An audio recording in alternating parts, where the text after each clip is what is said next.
The way it goes for most bands, somewhere along the line they have their identity crisis. It's usually shortly after they first taste success, sometimes getting a fire hose's worth of it, and they're left asking, who are we? What does it mean for us to be us? But by the time Genesis got around to their identity crisis, they weren't just asking that question about themselves, they were asking it for an entire country. This is Selling England by the Pound, and it's a work of art. Hello friends, my name is Neil, and this is 4/8 Music, where excellent and praiseworthy music always wins.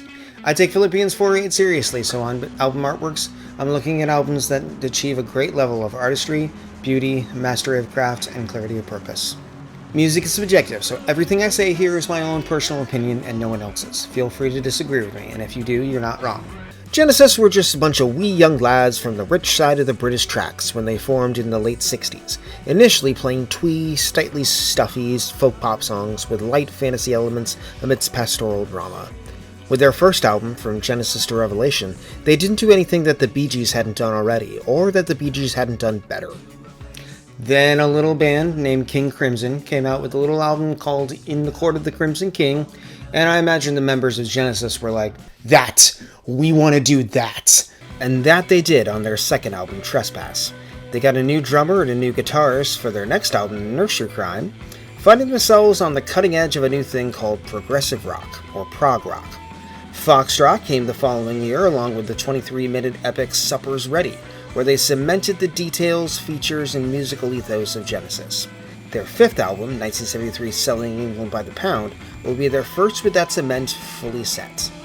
Most people, if they know Genesis at all, know a completely different Genesis, one fronted by Phil Collins, and one who made such iconic 80s pop mega hits as Invisible Touch, Land of Confusion, and That's All.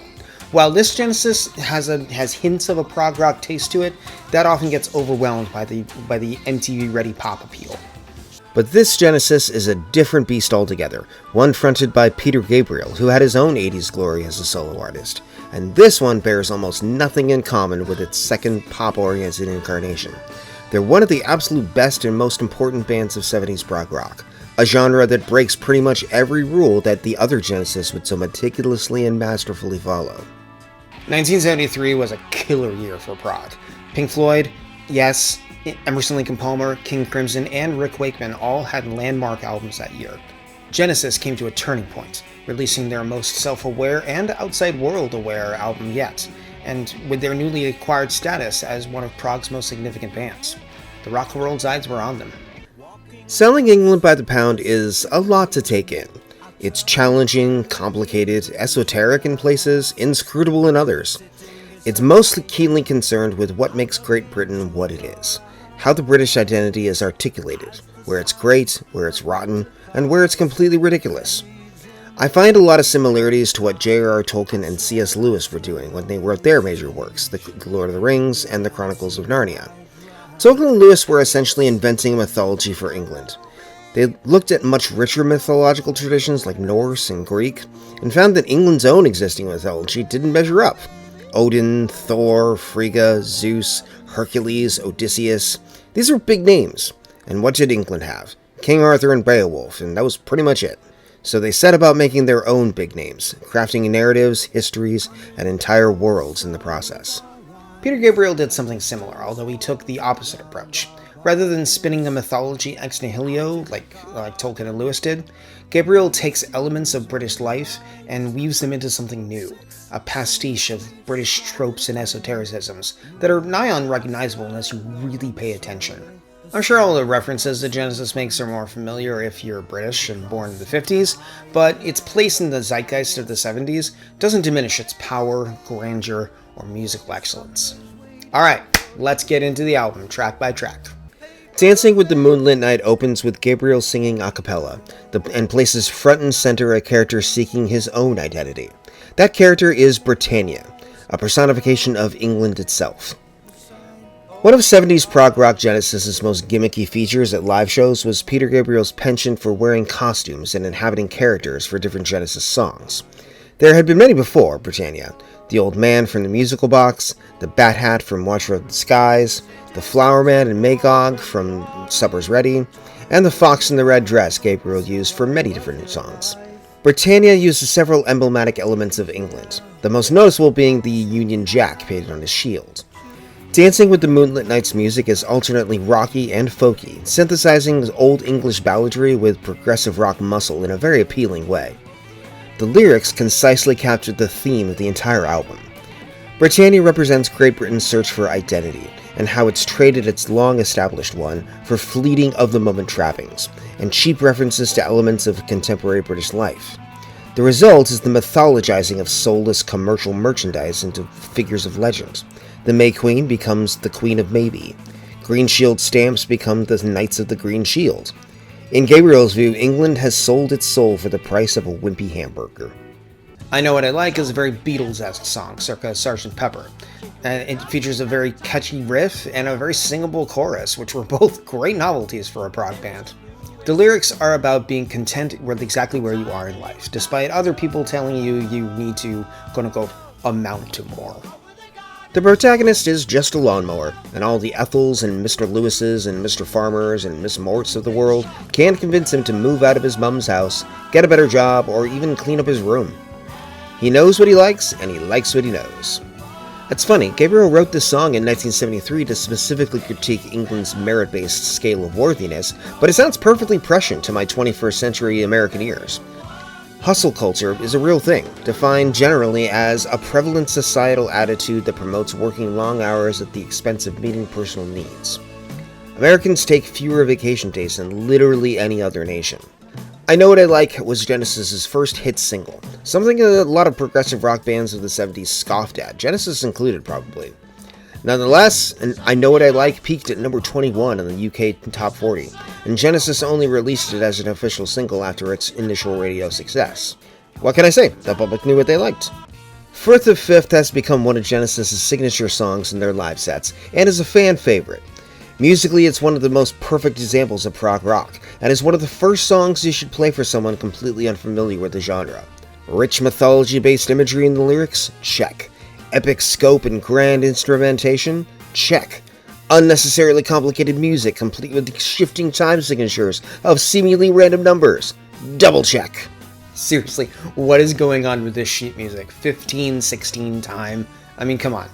Even though the lyrics are a tad messy, it's one of Genesis' most thrilling and transcendent pieces, with a guitar solo where Steve Hackett scales the heights more ambitiously than he ever has before or after with Genesis. And if that's not enough, Hackett was blown out of the water nearly 20 years later by Daryl Stuermer, touring guitarist for the Phil-fronted Genesis on their We Can't Dance tour.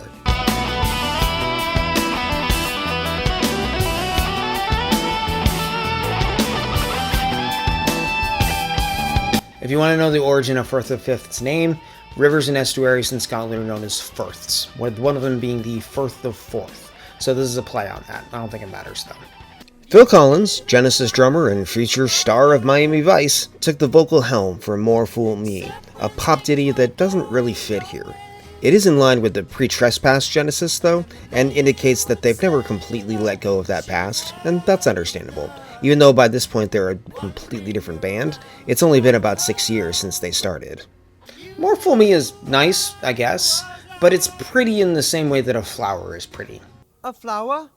And Phil proves that he's a decent singer. It's not even the first time that Phil took the reins on a Genesis song. That would be For Absent Friends, from their third album, Nursery Crime. But For Absent Friends is a folky interlude between two prog masterpieces, The Musical Box and The Return of the Giant Hogweed, whereas More Fool Me feels more like an interruption. It comes right after the epic fade-out of Firth of Fifth, and it ends side A. It's kind of like Firth of Fifth spent 9.5 minutes pumping a balloon full of helium, and then More Fool Me comes along and blows it all out in a little over 3. Long songs seem to be progressive rock's bread and butter, and Genesis is no exception. They already had several 7+ minute songs under their belt, like The Knife, Watcher in the Skies, the aforementioned The Musical Box and Return of the Giant Hogweed, and the infinitely fascinating end-of-the-world epic Supper's Ready. Sailing England gives us 3 more, Dancing with the Moonlit Knight, The Cinema Show, and the 12-minute The Battle of Epping Forest. Sounds kind of like Robin Hood, right? Like it's about a medieval clash of kingdoms and epic and grandiose. That's what I thought when I was 17 too, the first time I heard it, but I was disappointed. It's actually about two rival gangs fighting over territory, and it features a pretty huge cast of characters with colorful names like Mick the Prick, Liquid Len, Bob the Knob. Gabriel's trademark flair and flourish are on full display, complete with numerous puns and cultural references, and it sticks with Selling England's theme of taking contemporary British life and forging mythology out of it. However, it has too many problems to be taken completely seriously. The composition seems confused. It has a three-part structure, but the sections don't fit well together and just seem disjointed and awkward. It also has too many words. Lyrics and themes go by too quickly to stick, and the at times frantic music doesn't help. Gabriel must have been exhausted after performances of this piece, from the sheer words per minute, and that's probably why it was dropped from the live sets after the Selling by the Pound tour. After the Ordeal provides the same respite between two epics that For Absent Friends did on Nursery Crime. The title refers to the previous track, and the song is an instrumental representation of the aftermath of the titular battle. Spoiler alert, everybody dies. The music is pretty nice though, pastoral and melancholy with some hope in there too. I like to think of After the Ordeal as nature overtaking the area after the silly humans are done fighting about who gets to own it. Like the ultimate victor in the Battle of Epping Forest is Epping Forest itself. By the way, Epping Forest is an actual place in England, about an hour north of London. Then comes Selling England's climax and best song, The Cinema Show. Musically, this is one of Genesis's finest compositions, and that's saying something amidst behemoths like Supper's Ready and The Musical Box. It's split between two movements, the first being a gentle and pastoral reverie, and the second being a 7/4 driver filled with energy and intricacy. It strikes a wonderful balance between jittery franticness and wide, spacious vistas, letting the sound expand to a grandiose scale while still retaining relentless forward motion. The lyrics capture the ethos of Selling England in a new dimension, and explore the motif of one of Great Britain's national treasures, the poet T.S. Eliot.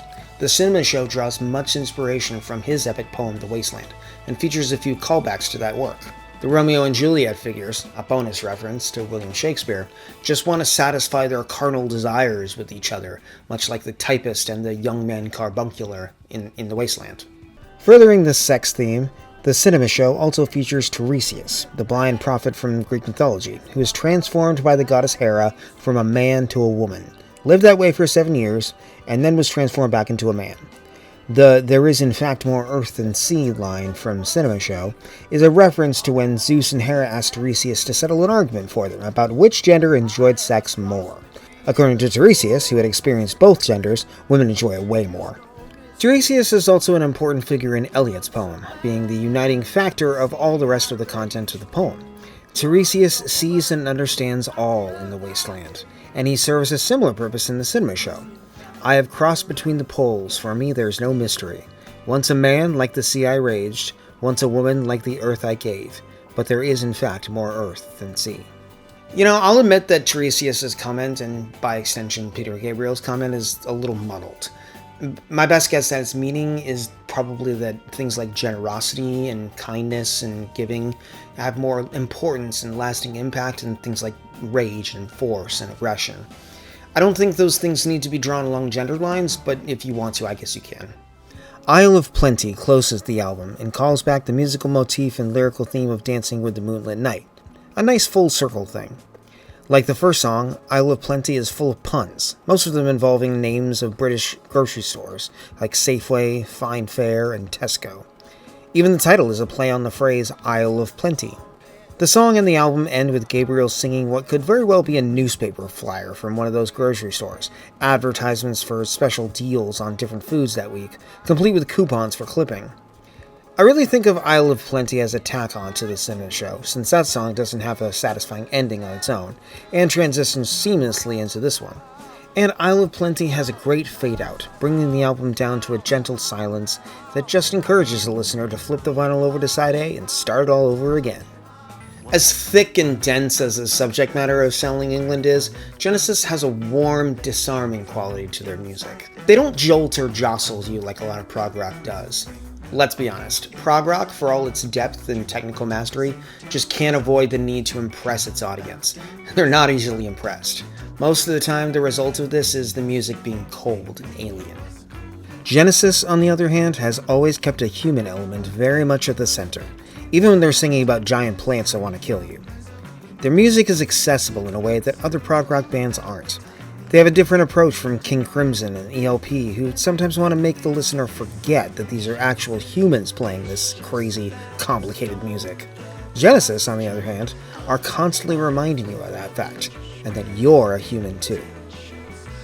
Sometimes you can't love something until you see someone else loving it, so thank you for watching me love this album. If you like this video, go ahead and hit the thumbs up button, and the subscribe button is right next to it, so hit that one too.